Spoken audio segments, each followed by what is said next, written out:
जब विपक्ष ने मोदी जी पे ईडी के गलत इस्तेमाल का आरोप लगाया, तब मोदी जी ने उन्हें स्वर्गीय मुलायम सिंह का वह बयान याद दिलाया जहां उन्होंने कहा था कि कांग्रेस सीबीआई व इनकम टैक्स का भय दिखाकर समर्थन लेती है।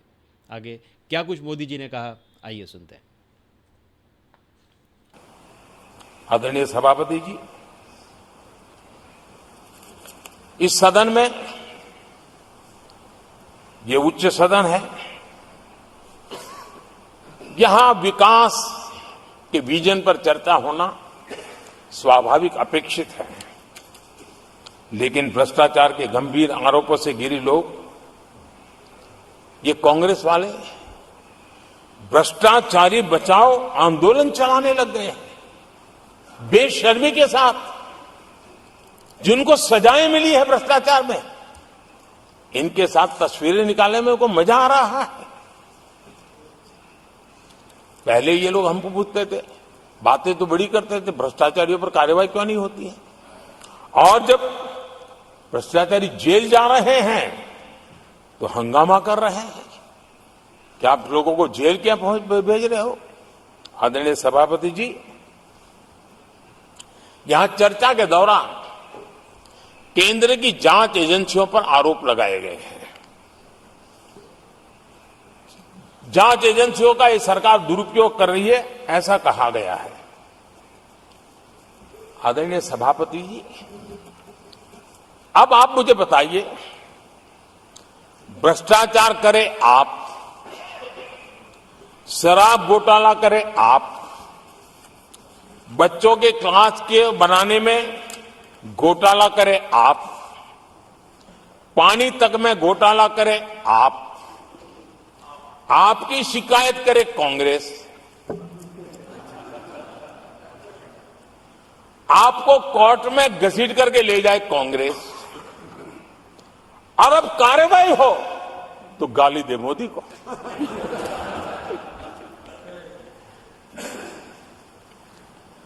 और अब आपस में जरा साथी बन गए हैं लोग। और हिम्मत है तो सदन में खड़े होकर के जवाब मांगो। कांग्रेस पार्टी से मैं आप वालों से कहता हूं, कांग्रेस भी बताएं कि आपने प्रेस कॉन्फ्रेंस करके आपके घोटालों के इतने सारे सबूत देश के सामने रखे थे। कांग्रेस ने प्रेस कॉन्फ्रेंस की थी, इन्हीं लोगों के खिलाफ की थी। अब ये बताएं कि ये जो उन्होंने सबूत प्रेस कॉन्फ्रेंस करके सारी फाइलें बताई थी, क्या वो सबूत सच्चे थे या झूठे थे। दोनों एक दूसरे को खोल करके रख देंगे। आदरणीय सभापति जी, मुझे विश्वास है ऐसी चीजों का जवाब देने की उनके अंदर हिम्मत नहीं है। आदरणीय सभापति जी, ये ऐसे लोग हैं जिनका डबल स्टैंडर्ड है, दोहरा रवैया है। और मैं देश को बार बार ये बात याद दिलाना चाहता हूं, ये कैसा दोगलापन चल रहा है। ये लोग दिल्ली में एक मंच पर बैठ करके जांच एजेंसियों पर आरोप लगाते हैं, भ्रष्टाचारियों को बचाने के लिए रैलियां करते हैं, और केरला में उनके शहजादे, उन्हीं के केरल के एक मुख्यमंत्री जो उनके गठबंधन के साथी है, उनको जेल भेजने की अपील करते हैं, और भारत सरकार को कहते हैं कि इस मुख्यमंत्री को जेल भेज दो। दिल्ली में ईडी सीबीआई की कार्रवाई उस पर हाय तौबा करते हैं, और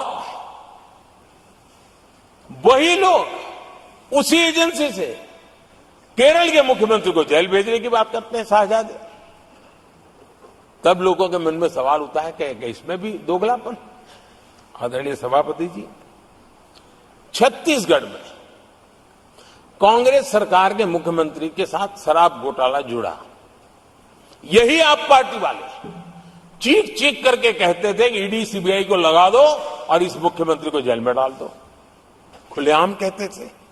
और ईडी ये काम करे इसके लिए गुजारिश करते थे। उनको तब ईडी बहुत प्यारा लगता है। आदरणीय सभापति जी, ये आज जो लोग जांच एजेंसियों को बदनाम कर रहे हैं, हल्ला मचा रहे हैं, मैं जरा उनकी याददाश्त पर जोर डालना चाहिए, मैं ऐसा उनका आग्रह करता हूं। जांच एजेंसियों का पहले दुरुपयोग कैसे होता था, कौन करता था, मैं जरा बताना चाहता हूं। मैं कुछ बयान आपके सामने रखता हूं। ये पहला बयान है 2013 का। बयान क्या है? कांग्रेस से लड़ना आसान नहीं है, जेल में डाल देगी, सीबीआई पीछे लगा देगी। कांग्रेस सीबीआई व इनकम टैक्स का भय दिखा करके समर्थन लेती है। ये स्टेटमेंट किसका है? ये बयान है स्वर्गीय मुलायम सिंह जी का। कांग्रेस एजेंसियों का कैसा दुरुपयोग करता है, ये मुलायम सिंह जी ने कहा था। और यहां इस सदन के माननीय सदस्य रामगोपाल जी को मैं जरा पूछना चाहता हूं कि रामगोपाल जी, क्या नेताजी कभी झूठ बोलते थे क्या? नेताजी तो सच बोलते थे। आदरणीय सभापति जी, मैं रामगोपाल जी को ये भी कहा जरा भतीजे को भी बताएं, क्योंकि उनको भी याद दिलाए कि राजनीति में कदम रखते ही भतीजे पर सीबीआई का फंदा लगाने वाले कौन थे, जरा याद दिला दें उनको, पता चलेगा। आदरणीय सभापति जी, मैं एक और बयान पढ़ता हूं। ये भी साल 2013 का है। The Congress had used the CBI to strike political bargains with many parties. राजनीतिक फायदा उठाने के लिए सीबीआई और का कौन कहते इस्तेमाल हैं? किया, कई जगह किया। कॉमरेड श्रीमान प्रकाश कराज जी ने ये कहा हुआ है, 2013 में कहा। एजेंसियों का कौन दुरुपयोग करता था? एक और महत्वपूर्ण स्टेटमेंट में पढ़ता हूं और मैं याद दिलाना चाहता हूं। स्टेटमेंट क्या है कि सीबीआई पिंजरे में बंद तोता है जो मालिक की आवाज में बोलता है। ये किसी राजनीतिक व्यक्ति का बयान नहीं है, ये हमारे देश की सुप्रीम कोर्ट ने यूपीए सरकार के समय कहा हुआ बयान है। एजेंसियों का दुरुपयोग कौन करता था, इसके जीते जागते सबूत आज मौजूद हैं। आदरणीय सभापति जी, भ्रष्टाचार के विरुद्ध लड़ाई ये मेरे लिए चुनाव हार जीत का तराजू नहीं है। मैं चुनाव हार जीत के लिए, भ्रष्टाचार के लिए लड़ाई नहीं लड़ रहा हूं। ये मेरा मिशन है, ये मेरा कन्विक्शन है। और मैं मानता हूं कि भ्रष्टाचार एक ऐसी दिमक है जिसने देश को खोखला कर दिया है। इस देश को भ्रष्टाचार से मुक्ति दिलाने के लिए, भ्रष्टाचार के प्रति सामान्य मानवी के मन में नफरत पैदा करने के लिए मैं जी जान से जुटा हुआ हूं और मैं इस पवित्र कार्य मानता हूं